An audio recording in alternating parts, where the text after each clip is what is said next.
So you built your backyard compost bin. You've had success. You've turned your leaves, your food scraps into that black gold that's just wonderful for our Kansas soils. So now the question is, what do you do with it after you have it?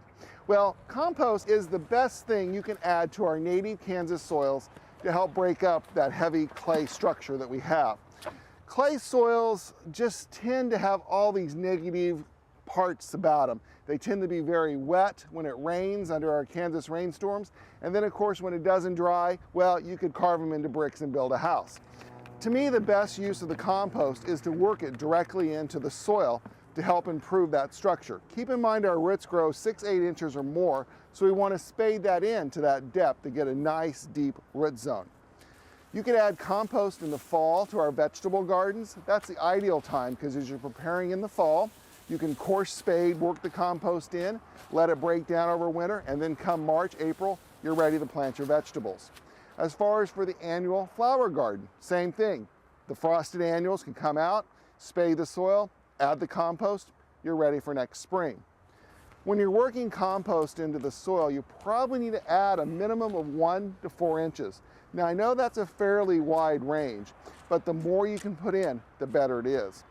Also, not to depress you, don't necessarily think you're going to see this wonderful soil transform in 1 year because our clay particles are just so tough to break down.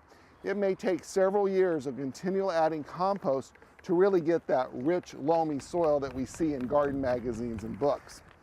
Another use for compost is to use it as a top dress. A lot of people will buy mulch in the spring to put around their flowers and their trees and shrubs.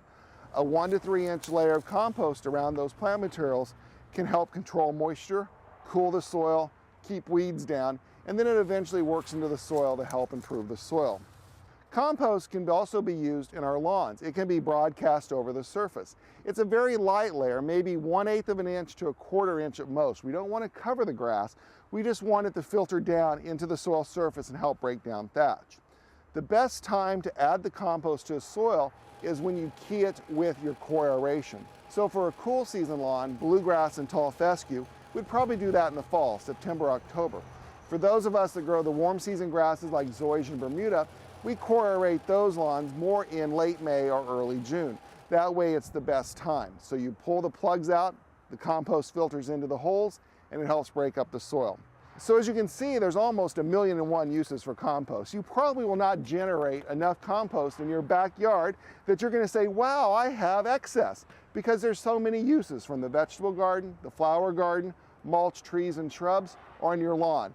Compost, like I said, it's black gold. It helps take those Kansas clays and turn them into that lush growing media we dream about at night.